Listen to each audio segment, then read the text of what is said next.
Mateo, capítulo 15.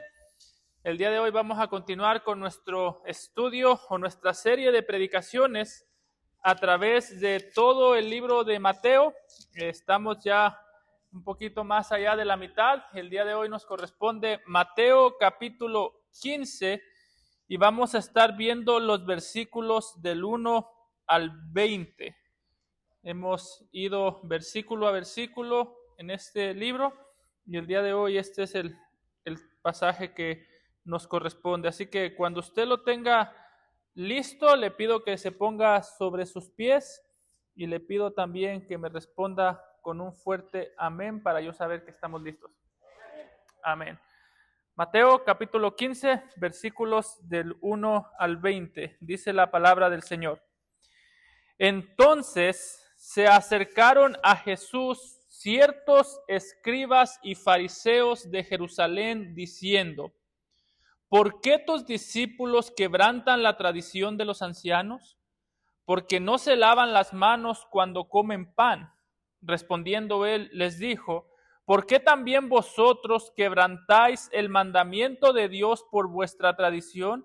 Porque Dios mandó diciendo: honra a tu padre y a tu madre, y el que maldiga al padre o a la madre muera irremisiblemente. Pero vosotros decís: cualquiera que diga a su padre o a su madre, es mi ofrenda a Dios, todo aquello con que pudiera ayudarte, ya no ha de honrar a su padre o a su madre. Así habéis invalidado el mandamiento de Dios por vuestra tradición. Hipócritas, bien profetizó de vosotros Isaías cuando dijo: este pueblo de labios me honra, mas su corazón está lejos de mí, pues en vano me honran, enseñando como doctrinas mandamientos de hombres. Y llamando así a la multitud, les dijo: oíd y entended, no lo que entra en la boca contamina al hombre, mas lo que sale de la boca, esto contamina al hombre. Entonces, acercándose sus discípulos, le dijeron: ¿sabes que los fariseos se ofendieron cuando oyeron esta palabra? Pero respondiendo él dijo: toda planta que no plantó mi Padre Celestial será desarraigada. Dejadlos, son ciegos, guías de ciegos, y si el ciego guiare al ciego, ambos caerán en el hoyo. Respondiendo Pedro le dijo: explícanos esta parábola. Jesús dijo: ¿también vosotros sois aún sin entendimiento? ¿No entendéis que lo que entra en la boca va al vientre y es echado a la letrina? Pero lo que sale de la boca, del corazón sale, y esto contamina al hombre, porque del corazón salen los malos pensamientos, los homicidios, los adulterios, las fornicaciones, los hurtos, los falsos testimonios, las blasfemias. Estas cosas son las que contaminan al hombre, pero el comer con las manos sin lavar no contamina al hombre.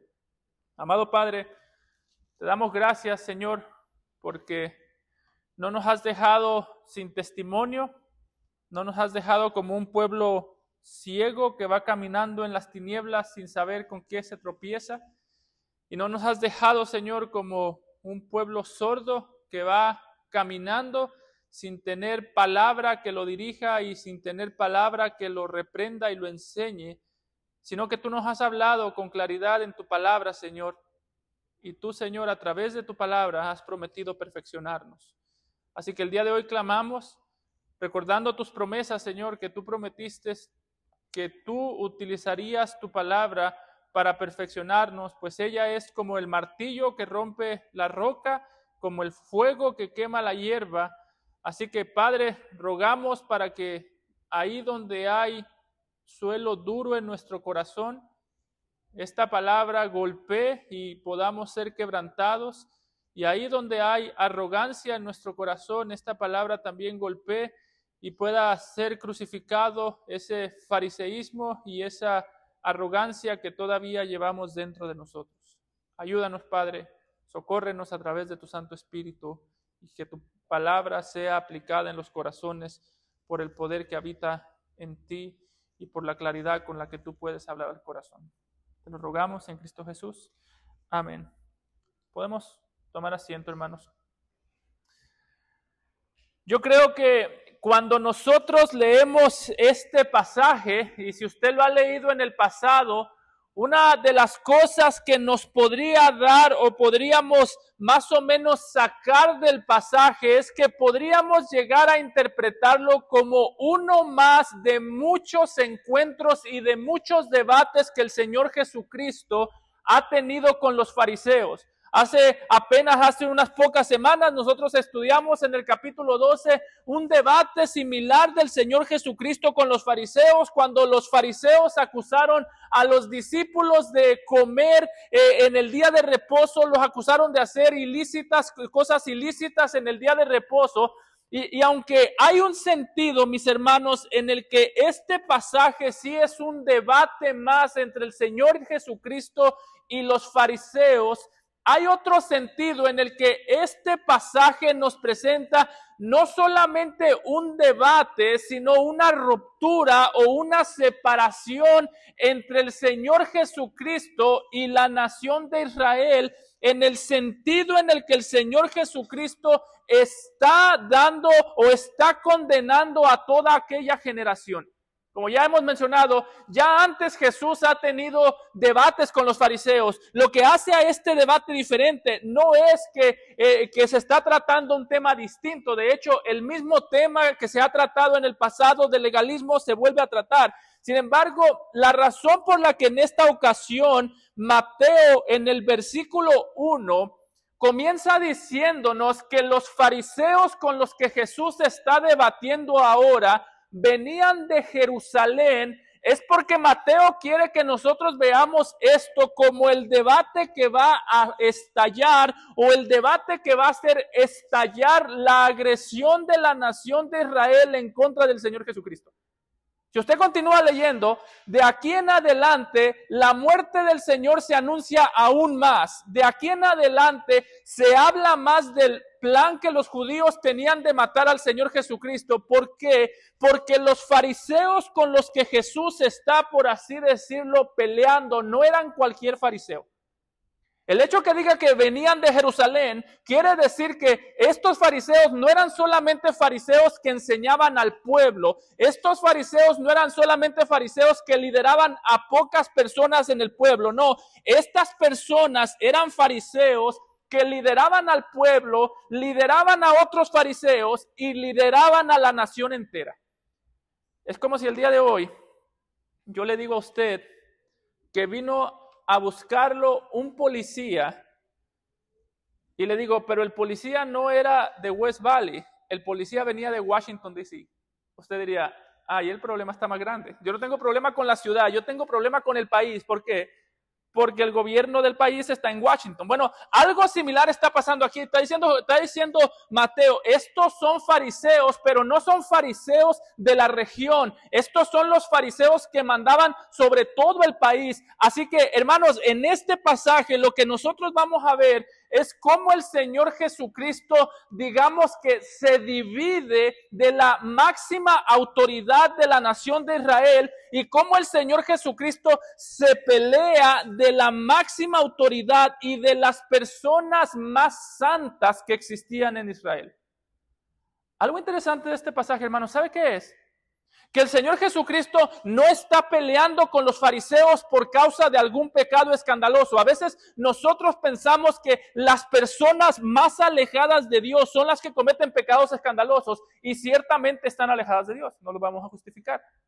Pero ¿sabes qué es lo extraño o lo increíble de este pasaje, hermanos? Que si el Señor Jesucristo está lejos o las personas que cometen pecados escandalosos están lejos del Señor Jesucristo, el Señor Jesucristo no tiene comunión con esas personas, pero ¿sabes qué también es lo increíble? Que en muchas ocasiones el Señor Jesucristo tampoco quiere tener comunión con aquellas personas que tienen buena reputación, con aquellas personas que cuidan el exterior de la ley, pero no cuidan su corazón. Una vez más, la evidencia de que alguien está lejos del Señor no es solamente que anda tomando allá afuera. No es solamente que anda pecando en cosas que son vergonzosas. No, en esta ocasión, estas personas no estaban pecando de manera escandalosa. Los fariseos, de hecho, eran las personas que, si usted le decía a los israelitas en aquel tiempo, apúntame a alguien que es bíblico, ellos iban a apuntar a un fariseo. Si los fariseos hubiesen entrado a una iglesia que dice sola escritura, ¿sabe cuántos problemas hubiesen tenido los fariseos con esa iglesia, con ese letrero? Ninguno. Porque ellos decían, nosotros creemos que solamente la escritura gobierna. El problema es que ellos decían, nosotros creemos que solamente la escritura, y creemos tanto solo en la escritura que vamos a hacer lo que la Biblia nos manda y un poquito más. Si la Biblia me manda ayunar una vez al año, yo voy a ayunar 2 veces por semana. Por eso el fariseo de Lucas dice, ayuno 2 veces por semana. Es decir, Señor, no solamente hago lo que me pides, hago más de lo que me pides. Así de comprometido estoy yo con la escritura. Así que, una vez más, hermano, algo que este pasaje nos va a mostrar es que en muchas ocasiones, para tú estar alejado de Dios, tú no necesitas dejar la Biblia a un lado. En muchas ocasiones, para tú estar alejado de Dios, tú puedes estar alejado con la Biblia en la mano. Y para tú estar alejado de Dios, tú no tienes que faltar a la iglesia. Para tú estar alejado de Dios, tú puedes estar en la iglesia en todo momento. Lo único que tienes que hacer para estar alejado de Dios es cuidar el exterior de tu vida y dejar a un lado tu corazón. Por eso déjame te hago esta pregunta, hermano. Ahorita que cantábamos, ¿cuánto corazón había en tus palabras? No qué tan bíblico era lo que cantabas, cuánto corazón había en las palabras bíblicas que cantabas. Ahorita que leímos la escritura, no cuánta atención había en si lo que se dijo fue bíblico o no. Estábamos leyendo la escritura, todo fue bíblico. La pregunta que a veces nos tenemos que hacer no es solamente qué tan bíblico es lo que estoy escuchando, sino qué tan preparado está mi corazón para recibir la Biblia que estoy escuchando. Porque uno de los males que tenemos como iglesia es que somos muy buenos para identificar en dónde está el error doctrinal de las cosas que me rodean, pero somos muy malos para identificar en dónde está la debilidad de mi corazón mientras yo recibo las cosas bíblicas que estoy escuchando, que estoy cantando, que me están hablando. En dónde está mi corazón en muchos momentos, inclusive para yo saber dónde está el corazón mientras yo mismo estoy hablando la Biblia. Porque estas personas tenían reputación de humildad. Y eso es lo que los alejaba de Dios. Tenían reputación de ser personas sabias y eso es lo que los alejaba de Dios.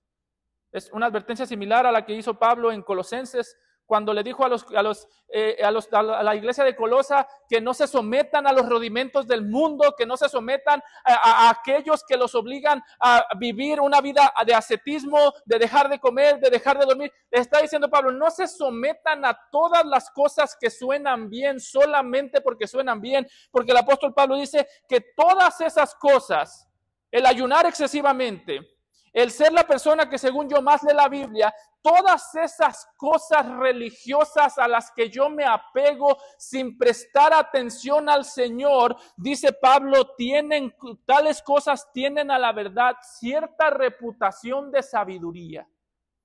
En culto voluntario, en humildad y en duro trato del cuerpo, pero no tienen valor, dice Pablo. No tienen valor contra los apetitos de la carne. Hermano, yo creo que de todas las lecciones que tú y yo podemos sacar, lo que vamos a ver aquí es lo más importante. ¿Sabes por qué? Porque lo que Jesús está diciendo es que existe una manera satánica de leer la Biblia. Existe una manera satánica de orar. Existe una manera satánica de ayunar. ¿Por qué? Porque existe una manera satánica en la que cuando yo leo la Biblia, si lo hice por cumplir, estoy alimentando al orgullo, estoy alimentando la carne, estoy alimentando el ego, mientras estoy guardando una apariencia de piedad que entre más cerca me hace parecer que estoy de Dios, más lejos en realidad estoy. Por eso pongan mucha atención cómo Jesús describe el corazón de un fariseo en los primeros 9 versículos y examine para ver si el corazón descrito aquí es un corazón como el suyo. Note cómo el texto en los versículos 2 y 3, después de que nos dice que los fariseos venían de Jerusalén y después de que acabamos de ver al Señor Jesucristo multiplicar los panes y los peces, note que el Señor, o el texto mejor dicho, nos presenta a los fariseos cuestionando a Jesús por la manera en la que los discípulos comían pan. Note cómo dice en el versículo 2 y 3, ¿por qué tus discípulos, dicen los fariseos, quebrantan la tradición de los ancianos porque no se lavan las manos cuando comen pan? Respondiendo él les dijo, ¿por qué también vosotros quebrantáis el mandamiento de Dios por vuestra tradición? Como acabo de mencionar, no es coincidencia que si usted va unos versículos atrás, el Señor Jesucristo acababa de multiplicar los panes y los peces. El Señor Jesucristo acababa de alimentar una multitud con el pan, con los panes, acababa de multiplicar los panes y los peces. Y ahora no es coincidencia que los fariseos vengan y cuestionen a Jesús de la manera en la que los discípulos comieron el pan. Le están diciendo, tus discípulos acaban de comer pan y no se lavaron las manos. Y el punto aquí no es solamente la higiene, no está diciendo qué cochinos son tus discípulos que no se lavan las manos para comer pan. No, el punto de aquí es la tradición. Los fariseos creían, y ahorita vamos a ver más de eso, que cada vez que una persona comía tenía que lavarse las manos para estar limpio en la presencia de Dios. Ellos creían que comer con las manos sucias era pecado. Pero piénsalo por un momento, hermanos. Estos fariseos sabían que Jesús había multiplicado los panes. ¿Cuál sería la reacción suya si usted ve a Jesús multiplicar los panes y los peces y después ve a un discípulo comer pan con las manos sucias? ¿Le pondría usted atención a la multiplicación de los panes, al Señor que multiplicó los panes o a la manera en la que se comieron los panes? Te diría, no, pastor, yo le pondría atención al que multiplicó los panes, ¿no? Cómo se comieron el pan es irrelevante. Pero precisamente, ¿sabe por qué Mateo presenta aquí a los fariseos quejándose de cómo se comieron el pan los discípulos justo después de que Jesús multiplicó los panes? Precisamente porque el espíritu del fariseísmo siempre es poner atención a la manera en la que los discípulos llevan su vida, más que a la manera en la que el Señor Jesucristo puede transformar la vida de las personas que están aquí el día de hoy. La esencia del fariseísmo no es solamente agregarle leyes a la palabra. ¿Sabe cuál es la esencia del fariseísmo? Prestar atención a la manera en la que viven los discípulos, más de la atención que le prestan al Señor Jesucristo. Por eso, mi hermano, déjame decirte algo. Si el día de hoy o algún día tú te encuentras amargado por la manera en la que viven tus hermanos, muy posiblemente el problema no son tus hermanos. En esta ocasión los fariseos estaban amargados por la manera en la que estaban comiendo los discípulos y el problema no eran los discípulos. Por eso, el hecho que muchas cosas a ti te molesten de tus hermanos no quiere decir que el problema esté solamente en tus hermanos. Si tú te sientes amargado cada vez que ves a alguien hacer algo que a ti no te gusta, el problema posiblemente si hay un problema en la persona, pero el problema principal está en tu corazón.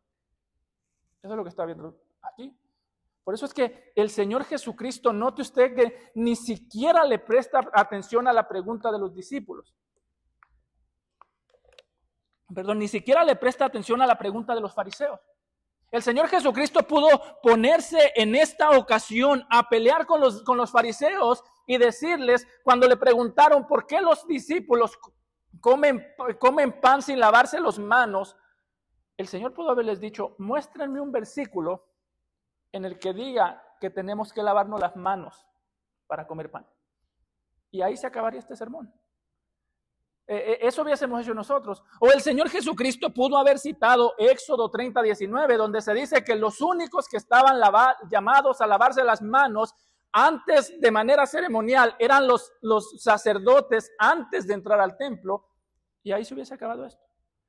Pero ¿por qué es que el Señor Jesucristo, en lugar de corregir de una manera tan sencilla, los acusa de que están quebrantando la ley?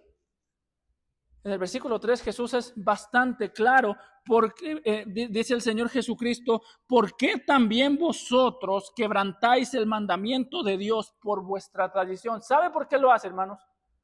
Porque Jesús está diciendo, cada vez que tú y yo cuestionamos a nuestros hermanos conforme a nuestras preferencias, conforme a las cosas que nosotros deseamos, somos nosotros los que estamos cuestionando y los que estamos rompiendo o estamos pisoteando la palabra de Dios, no nuestros hermanos.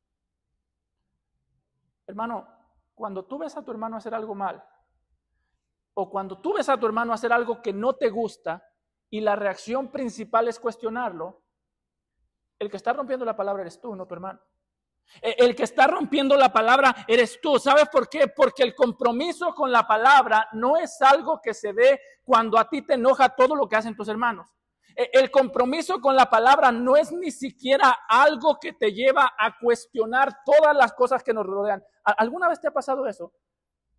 Que lees la Biblia, aprendes algo y de pronto sientes que tienes el derecho de cuestionarlo todo.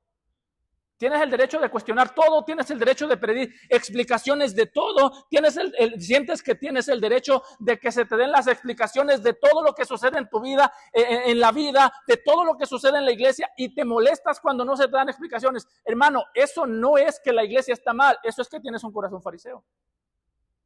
Los únicos que sienten el derecho de cuestionarlo todo, los únicos que sienten el derecho de tener explicaciones de todo, los únicos que sienten el derecho de que se les explique todo, aún las cosas que no necesariamente tienen que saber, son los fariseos. El compromiso con la palabra no se ve cuando tú y yo buscamos pecadores para corregir. El compromiso con la palabra se ve cuando tú y yo hablamos donde la Biblia habla y guardamos silencio donde la Biblia guarda silencio. Así que el hecho que a ti te moleste algo no quiere decir que la iglesia lo tiene que cambiar. El hecho que a ti no te guste algo no quiere decir que la iglesia lo tiene que modificar. Y el hecho que tú no entiendas algo, el hecho que tú no puedas entender por qué algo sucede, si no es pecaminoso, no quiere decir que a ti se te tengan que dar explicaciones. Una vez más, el problema de los fariseos era pedir una explicación que la Biblia no les permitía hacer.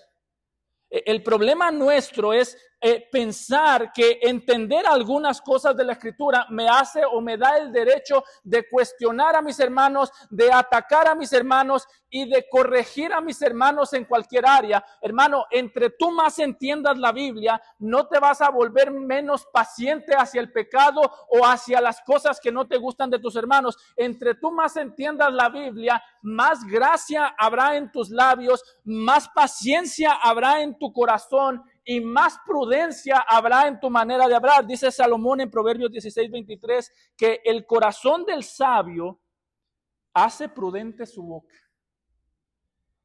y añade gracia a sus labios. Esas dos cosas los fariseos no las tenían. No tenían ni prudencia porque llegaron a cuestionar algo y a atacar algo que la Biblia no atacaba. ¿Tú has hecho eso alguna vez? Atacar lo que la Biblia no ataca. Eso es imprudencia y eso es fariseísmo. Y también al mismo tiempo los fariseos, el problema era esto, porque dice Salomón que el sabio hace prudente la boca y añade gracia a sus labios. Así que hablar sin prudencia es fariseísmo porque te hace sentir que tienes el derecho de ponerte por encima de la palabra de Dios. Y hablar sin gracia te hace fariseo porque te vuelves el juez que dictamina el juicio que merece cada pecador. Y esas dos cosas tenemos que tenerlas claras. Porque a veces decimos, yo no soy fariseo, pastor, yo estoy comprometido con la palabra. Hermano, si el compromiso que tú tienes con la palabra no se traduce a misericordia, paciencia y prudencia, tú no estás comprometido con la palabra, tú estás comprometido con los deseos de tu corazón. Puedes corregir con la palabra según tú, pero el hecho que tú estés usando la palabra para corregir no quiere decir que estés corrigiendo como la palabra manda. Además, los fariseos pudieron haber dicho, nosotros estamos usando la palabra. Nosotros estamos usando la palabra porque los fariseos pudieron haber dicho, Dios mandó a que los sacerdotes se laven las manos y nosotros la obedecemos hasta el punto que exigimos que no solamente los sacerdotes, sino que todo el mundo. Estamos cumpliendo la palabra y hasta de más.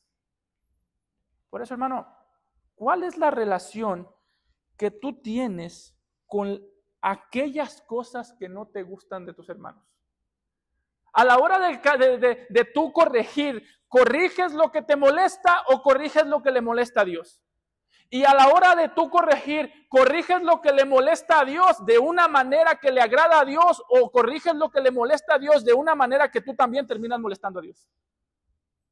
Porque no es solamente decir, yo tengo un versículo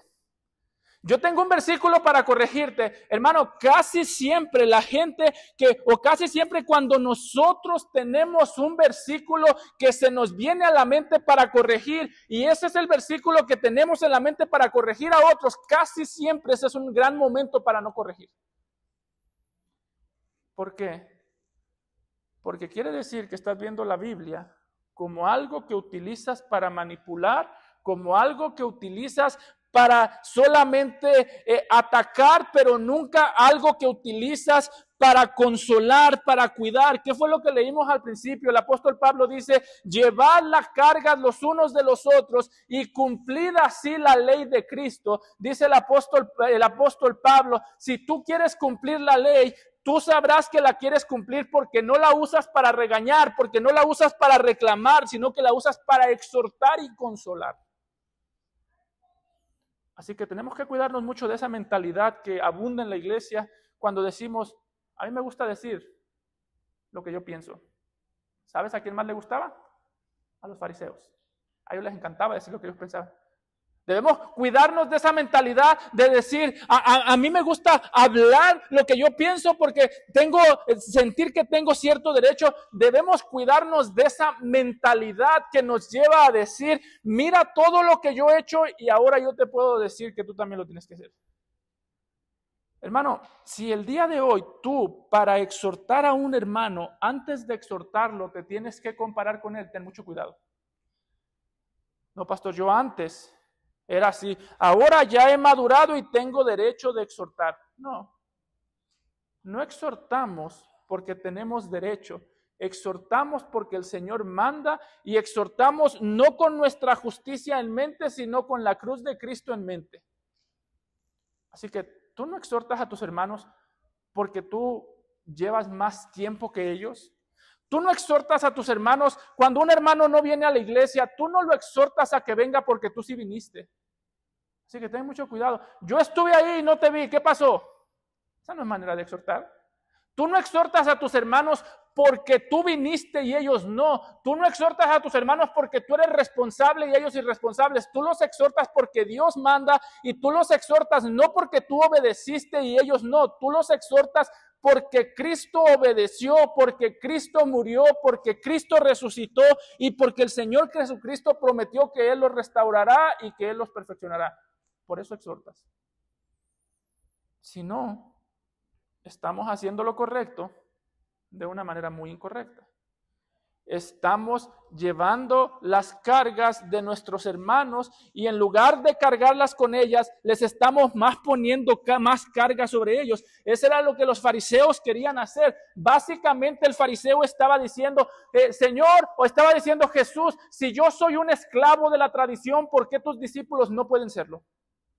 ¿Por qué tus discípulos tienen que ser libres?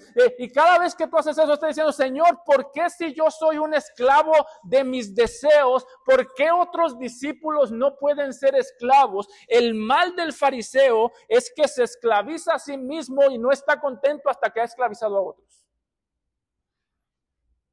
Por eso, hermano, déjame ser bien claro.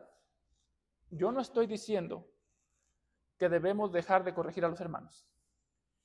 No estoy diciendo que corregir a los hermanos está mal. De hecho, si los discípulos hubiesen hecho algo más y los fariseos los corrigen conforme a la palabra de Dios, el Señor Jesucristo no hubiese tenido ningún problema. Lo que estoy diciendo es, sería malo ver un pecado en mis hermanos y no corregirlo. ¿Sabes qué es peor? Ver un pecado, sería malo ver un pecado en el corazón de mis hermanos y no corregirlo, pero lo peor es cuando tú quieres corregir no conforme a la palabra de Dios, sino conforme a las ideas y deseos que hay en tu corazón.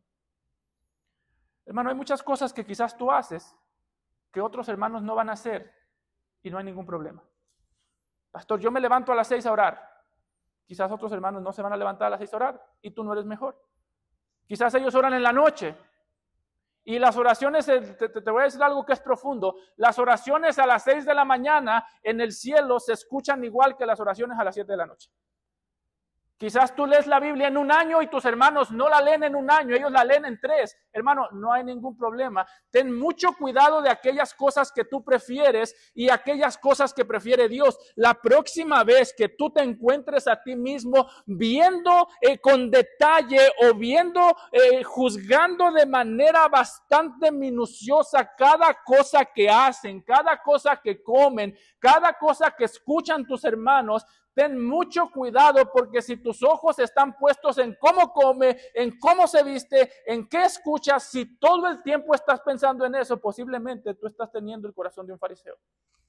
Dijo el apóstol Pablo en Romanos 14:17, cuando había un problema de división dentro de la iglesia, algunos decían, no debemos comer sacrificado a los ídolos. Otros decían, sí debemos, sí podemos. Otros decían, no debemos comer puerco. Otros decían, sí podemos comer puerco. ¿Sabe cómo solucionó Pablo ese problema? Porque el reino de Dios no es comida ni bebida. Dice, sino justicia, paz y gozo en el Espíritu Santo. ¿Sabe qué quiere decir esto, hermano? Que en el momento que a ti las prácticas de otros hermanos te quitan la paz, te quitan de hacer justicia y te quitan el gozo, en ese momento tú estás actuando no como un ciudadano del reino, sino como un ciudadano que vive esclavizado de los deseos del reino de Satanás.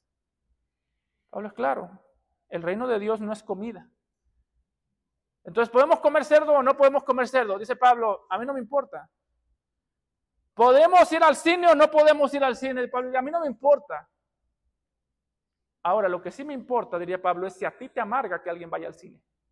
Si a ti te amarga que alguien coma puerco, si a ti te amarga que alguien no se levante a las 6 de la mañana como tú, o si a ti te amarga que alguien no esté en la iglesia 40 minutos antes de que inicie el servicio como tú, diría Pablo, eso sí me molesta, porque el problema eres tú. El problema es que tú estás viendo tus preferencias como palabra de Dios y estás viendo la palabra de Dios como opciones. Por eso, hermano, si tú cuando te encuentres que falto de paz, recuerda, la falta de paz no es culpa de nadie, es culpa tuya. No es culpa de la iglesia donde te congregas. Es tu culpa. No es culpa de tu esposo, no es culpa de tu esposa. La falta de gozo no es culpa de tus hijos. No es que tus hijos tienen que cambiar para que tú tengas gozo. Los discípulos no tenían que cambiar para que los fariseos tuviesen gozo. El problema era el corazón lleno de pecado, lleno de amargura que había en los fariseos. Así que tú quieres crecer en el reino. Deja de hacer preguntas que la palabra de Dios no te mandó a hacer. Era el problema de los fariseos. ¿Por qué tus discípulos no se lavan las manos antes de comer? Y la respuesta corta era porque la Biblia no lo mandó. La respuesta corta o la respuesta mejor era ¿por qué a ustedes les tiene que importar eso? ¿Por qué eso es una explicación que se te tiene que dar? Y por eso el Señor Jesucristo les está diciendo, el problema más profundo no es lo que hacen mis discípulos y no es que mis discípulos ignoren las tradiciones. No, ¿sabes tú, hermano, cuál es el problema de tú y yo casarnos con nuestras costumbres? Es que entre más casado estés tú con tus costumbres, más alejado estás de la palabra de Dios.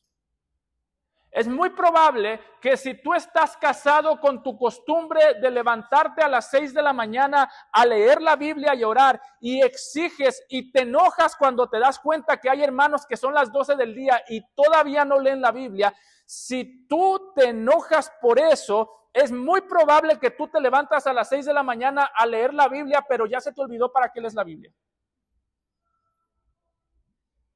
O es muy probable que si tú llegas bien temprano a la iglesia, y esta es una típica, con la cual yo tuve que batallar mucho mi primer año de pastor, es muy probable que si tú llegas bien temprano a la iglesia y te enojas cada vez que ves llegar a alguien tarde, ya se te olvidó a qué viniste a la iglesia. No, los que llegan tarde, no estoy diciendo que tienen permiso para llegar tarde. Lo que estoy diciendo es que si a mí me amarga y yo quiero que todos sean como yo, porque eso es lo que yo hago y eso es lo que se tiene que hacer, posiblemente yo estoy obedeciendo el mandato, pero yo he dejado el corazón muy lejos de la obediencia del mandato. Ciertamente, si tú llegas temprano y te amargas y el resto del servicio estás amargado y el resto del servicio estás pensando, ¿por qué este llega tan tarde? O yo sé que siempre avisamos, apaga el teléfono y el teléfono suena en el servicio. Si eso te amarga, hermano, y ya no te deja a ti disfrutar del servicio, el problema es que ya se te olvidó a quién estás adorando. Y el problema es que sí, con tus labios, con tus pies estás cerca de lo que Dios ha mandado, pero tu corazón está lejos de la palabra. Y note que ese era el problema de los fariseos. Los fariseos ciertamente eran personas muy cuidadosas y muy bastante estrictas en cómo obedecían, y por fuera la obediencia parecía muy espiritual, pero por dentro se habían olvidado de la palabra de Dios. Dice el versículo 4, porque Dios mandó diciendo, honra a tu padre y a tu madre, y el que maldiga al padre o a la madre muera irremisiblemente. Dice, pero vosotros decís, cualquiera que diga a su padre o a su madre, es mi ofrenda a Dios todo aquello con que pudiera ayudarte, ya no ha de honrar a su padre o a su madre, así habéis invalidado el mandamiento de Dios por vuestra tradición. ¿Sí nota? El problema del fariseísmo es que me hace sentir que tengo el derecho de atacar a otros por su débil obediencia, y al mismo tiempo me hace sentir que tengo derecho de encubrir mi desobediencia cuando es necesario. Ese es el problema del fariseísmo. Me hace sentir que cuando otro desobedece, yo puedo sacarle a la luz mis obras de justicia para decirle, vengo a exhortarte porque yo hice todas estas cosas. Por eso es que yo le decía, usted no puede exhortar a la gente, o usted no puede sentir que merece exhortar a la gente porque usted hace las cosas mejor. Porque el fariseísmo es eso, es decir, yo he hecho las cosas mejor, por eso te exhorto. Y al mismo tiempo el problema del fariseo es decir, cuando otro desobedece o cuando otro hace algo que no me gusta, tengo el derecho de hablar. Pero cuando yo no hago lo que la palabra de Dios manda, tengo el derecho de buscar excusas. Eso es precisamente lo que estaban haciendo los fariseos. ¿Qué era lo que hacían? ¿Qué es lo que está diciendo Jesús? Dice Jesús, ustedes conocen el mandamiento de Dios. Honra a tu padre y a tu madre. Y honra a tu padre y a tu madre quiere decir no solamente respétalos, sino que cuídalos. Y en el caso de los padres ancianos quiere decir provee económicamente para tu padre y para tu madre. Que de hecho, si usted no sabía qué es honra a tu padre y a tu madre, es eso.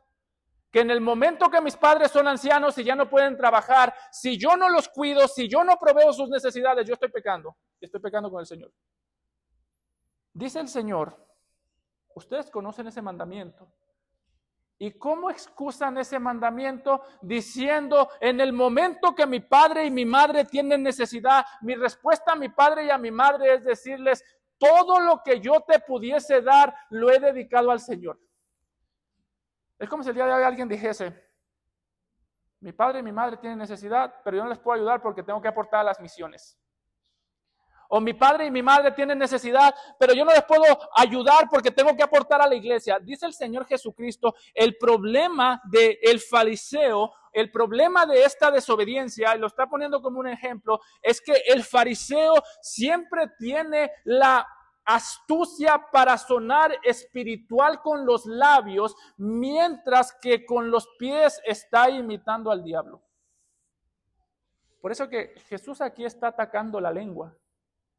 Está diciendo Jesús, ¿saben ustedes cuál es el problema principal que ustedes tienen? La lengua. Ustedes saben sonar espirituales. Ustedes saben sonar como personas que verdaderamente obedecen la palabra. Cuando ustedes exhortan, suenan espirituales. Cuando ustedes cantan, suenan espirituales. Cuando corrigen a sus hermanos, suenan espirituales. Y dice Jesús, ahorita mismo suenan espirituales porque pareciera que a ustedes lo que les molesta es que Dios está siendo ofendido. Hermano, una cosa que es bien fácil cuando llevamos mucho tiempo de cristianos es justificar nuestro enojo cuando vemos un pecado diciendo que lo que nos molesta es que Dios está siendo ofendido.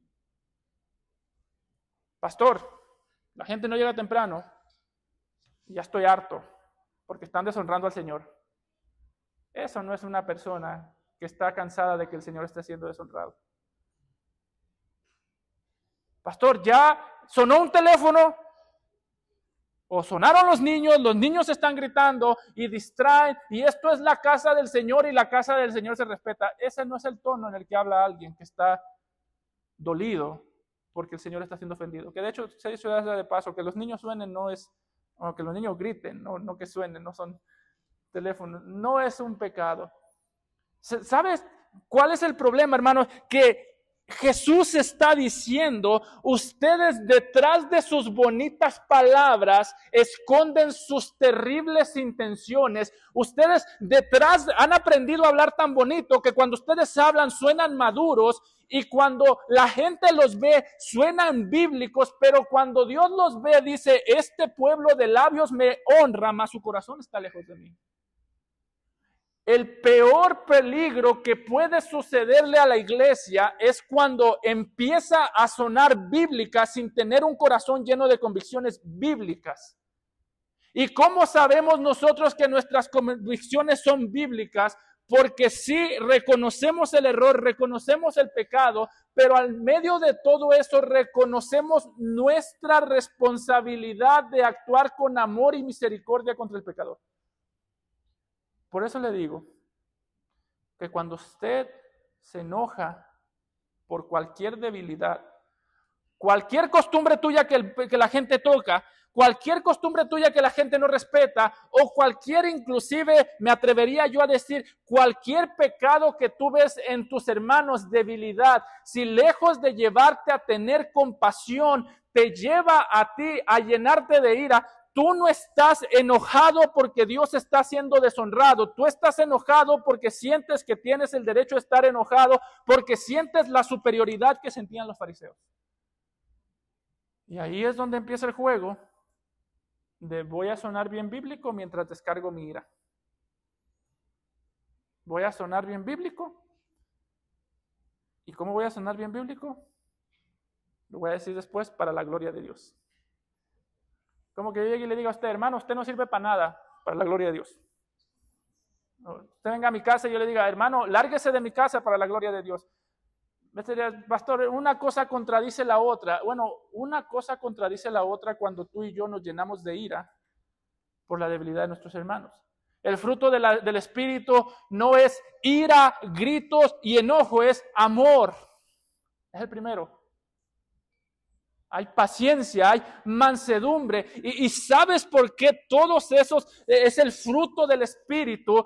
Porque mi hermano, esas cosas se practican cuando ves la debilidad humana y esas cosas se practican cuando alguien está tocando esas costumbres que tú tanto amas. Jesús está diciendo, si ustedes... Está diciendo a los fariseos, si ustedes realmente amaran la palabra, ustedes adorarían con el corazón más que con palabras. Si ustedes realmente adoraran la palabra, adoraran al Señor y amaran la palabra, ustedes no utilizarían los mandamientos de la palabra para poner una excusa. Lo que ustedes harían sería, tendrían un corazón más como el de Dios, y en nuestro caso tendríamos un corazón más como el del Señor Jesucristo, más pacientes, más llenos de mansedumbre, más llenos de amor, más llenos de compasión, más llenos de firmeza, pero nunca sacrificando el amor por la firmeza. Nunca sacrificando la compasión por la firmeza. Hermano, es triste cuando el mundo puede ver una iglesia y decir, esa iglesia no es bíblica.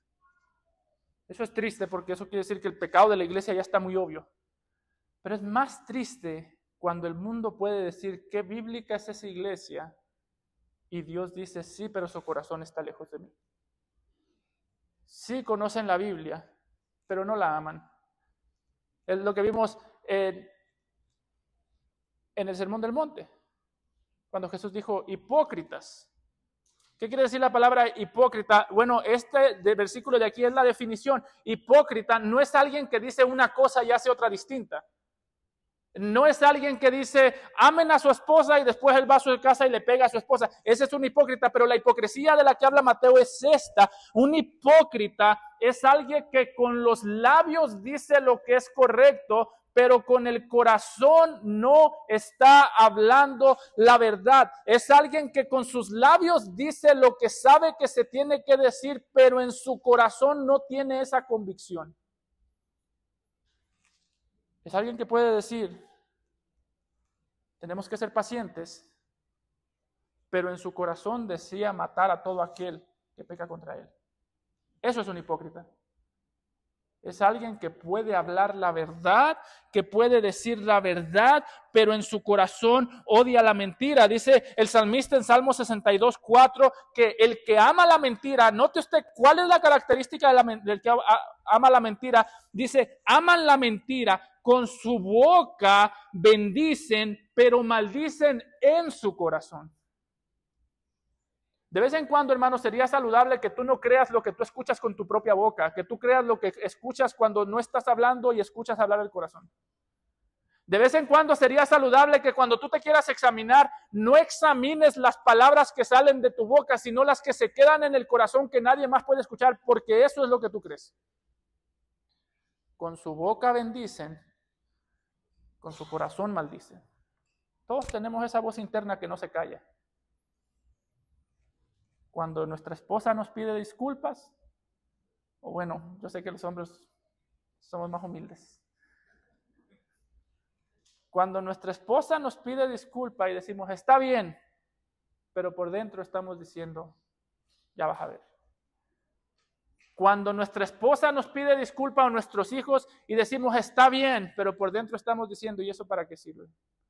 Lo que tú dices por dentro, hermano, eso es lo que tú crees.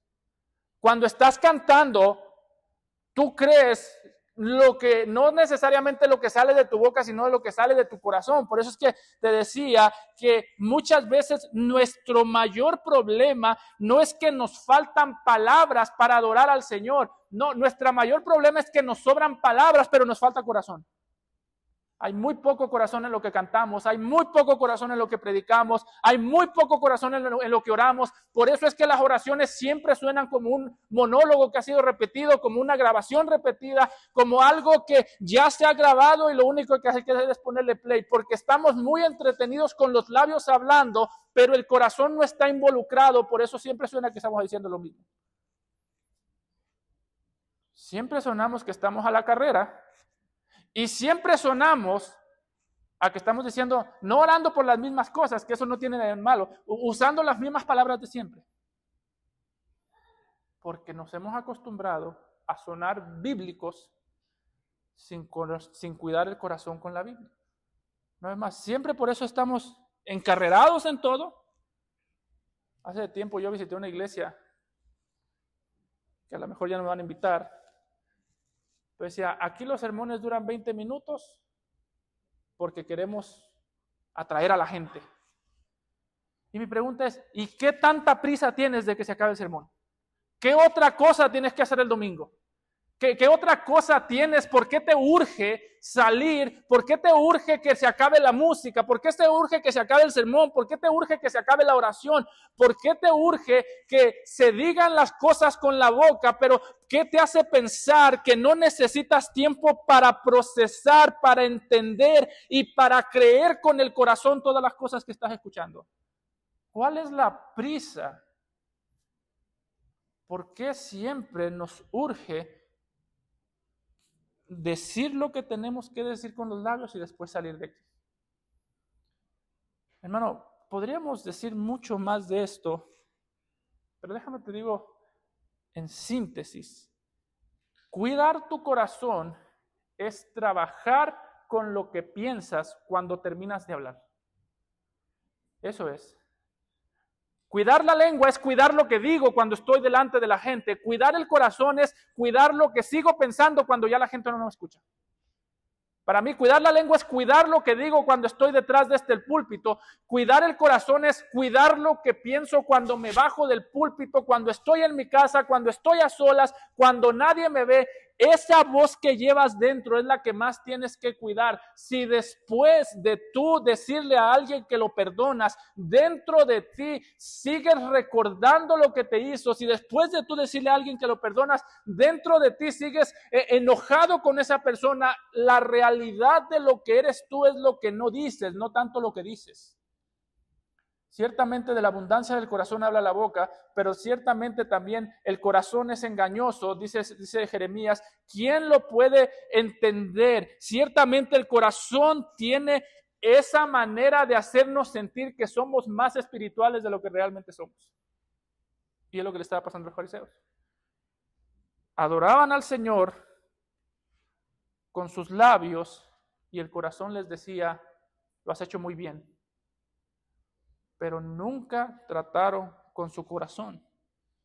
Por eso Jesús les dice a sus discípulos, y note que en el versículo 10 deja de hablar con los fariseos y comienza a dar una lección de cómo es que se cultiva la verdadera adoración, cómo es que se cultiva la vida auténtica dentro del reino de Dios, y llamando así a la multitud les dijo, oíd y entended, es decir, mediten, no solamente escuchen, entiendan, mediten, deténganse a pensar en esta realidad. No lo que entra en la boca contamina al hombre, mas lo que sale de la boca, esto contamina al hombre.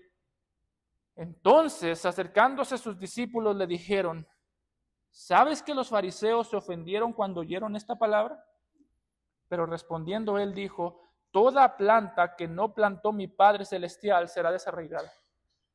Está diciendo el Señor Jesucristo, a mí no me interesa tanto si ustedes se lavan las manos cuando van a comer.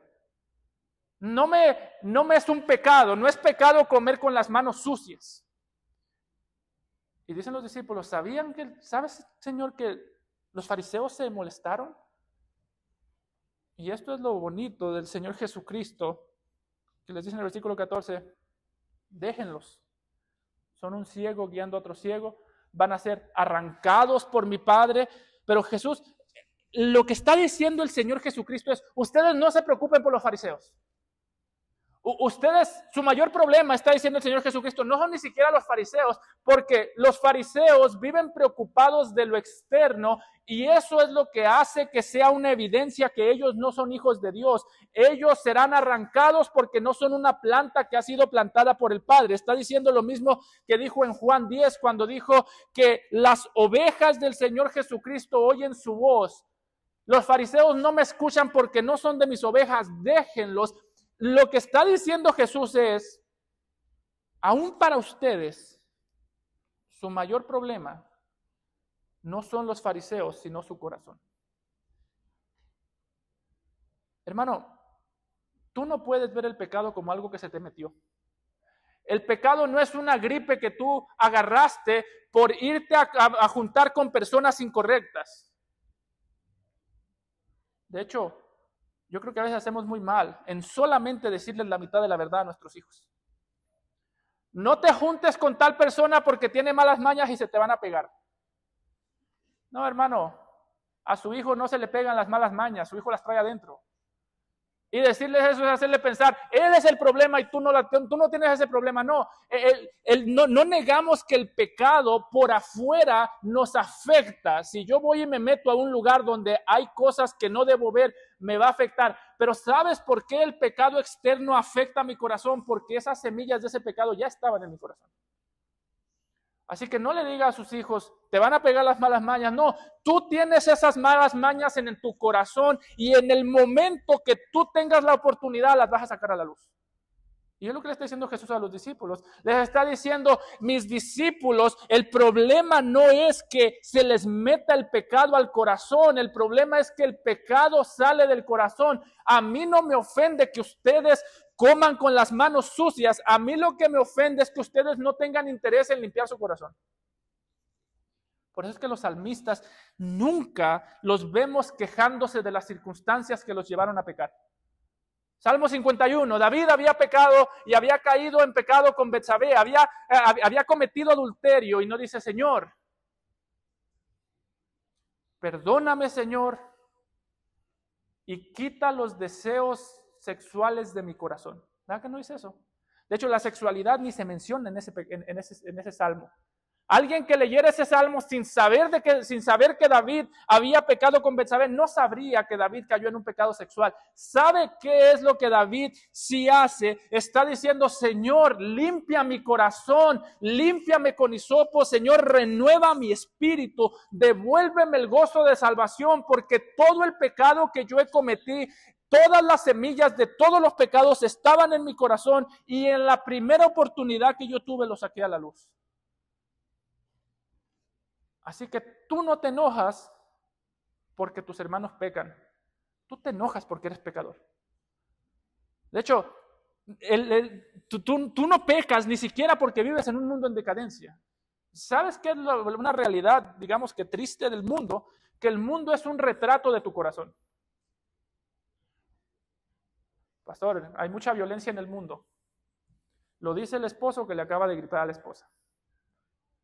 Oh, pastor, hay mucha decadencia sexual. Lo dice el esposo que a la primera oportunidad que tiene, mira lo que no debe estar viendo. El mundo es un retrato de tu corazón. De hecho, la única razón por la que hay pecado en el mundo, ¿sabes por qué es? Porque tú vives en él. Si tú fueras el único ser humano sobre la tierra, el mundo no se vería muy diferente. Habría asesinos porque tienes un corazón homicida. Habría ladrones porque le tratarías de robar la gloria a Dios en cualquier momento.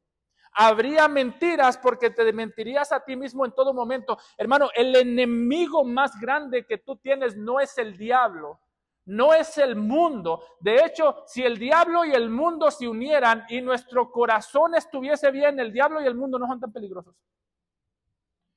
El enemigo más grande que tú tienes es tu corazón, porque te lleva a pecar y después te hace pensar que tú tenías razón para pecar. El que se enoja no dice, soy iracundo, dice, me hicieron enojar. O sea, tengo derecho a enojarme. El corazón me dice, enójate, y cuando te enojes, échale la culpa a otro por tu enojo. El que miente no dice, soy un mentiroso, dice, miente, y cuando te enojes, échale la culpa a las circunstancias por la mentira. El que comete un crimen allá afuera, roba algo, no dice, robé porque soy ladrón, dice, robé, pero el gobierno roba más. Eso es lo engañoso del corazón. Eso no lo provoca Satanás en ti. Eso no lo provoca el mundo en ti. De hecho, si Dios apagara al diablo y si Dios apagara el mundo no se vería de una manera tan distinta a como se ve hoy, porque los malos deseos están en el corazón. Dice el Señor en el versículo 17, ¿no entendéis que todo lo que entra a la boca va al vientre y es echado en la letrina? Pero lo que sale de la boca, del corazón sale. Y esto contamina al hombre porque del corazón salen los malos pensamientos, los homicidios, los adulterios, las fornicaciones, los hurtos, los falsos testimonios, las blasfemias. Estas cosas son las que contaminan al hombre, pero el comer con las manos sin lavar no contamina al hombre. Hermano, ¿qué estás cuidando tú? ¿Al mundo o a tu corazón? ¿Qué te preocupa a ti? ¿La condición del mundo o la condición de tu corazón? Por eso, si el día de mañana mientes, no digas, es que tuve que mentir, pastor. No existe un solo momento en el que el cristiano tenga que mentir. No lo existe. Es que si no miento me matan. Hermano, pues posiblemente te toca morirte. Tuve que robar, pastor. No existe una sola ocasión en la que tengamos la excusa de robar, de codiciar, de tener malos pensamientos. Por eso no culpes a nadie. No envuelvas en un manto de pureza tus pecados. Esa es una palabra muy fuerte. Tuve la necesidad. Y por otro lado, si tú estás aquí en Cristo, sin Cristo, no veas estos pecados como algo que tienes que vencer para ser salvo. Entonces, ¿qué quiere decir, pastor? ¿Que tengo que limpiar mi mente para ser salvo? No, quiere decir que no puedes limpiar la mente. Tú no puedes dejar de tener malos pensamientos, tú no puedes dejar de mentir, tú no puedes dejar de robar, tú no puedes dejar de ser el egoísta que eres. Lo dice el Señor mismo en Jeremías 2:22. Aunque te laves con lejía y amontones jabón sobre ti, la mancha de tu pecado permanecerá aún delante de mí, dijo Jehová el Señor. Tú no te puedes limpiar. No necesitamos ser más disciplinados para matar el pecado. Necesitamos ser más disciplinados para conocer al Señor Jesucristo. Nunca vayas a la Biblia pensando, voy a ver qué aprendo para ver qué le digo a la gente. Voy a ver cómo puedo conocer al Señor. Voy a ver cómo puedo conocer el sacrificio del Señor Jesucristo y que podamos decir como el apóstol Pablo, pero lejos esté de mí gloriarme, sino en la cruz de nuestro Señor Jesucristo, porque en el mundo me es crucificado a mí y yo al mundo. Dice Pablo, yo ya no amo al mundo, no porque me discipliné a dejar los pecados del mundo solamente, sino porque principalmente he conocido a aquel que me ha librado del mundo. Por eso, si tú no has creído en Cristo, cree en el Señor Jesucristo el día de hoy. Oremos. Amado Padre, te damos gracias, Señor, por tu santa palabra, por nuestro Señor Jesucristo que vino y murió y nos rescató de nuestros pecados a través de su muerte y resurrección.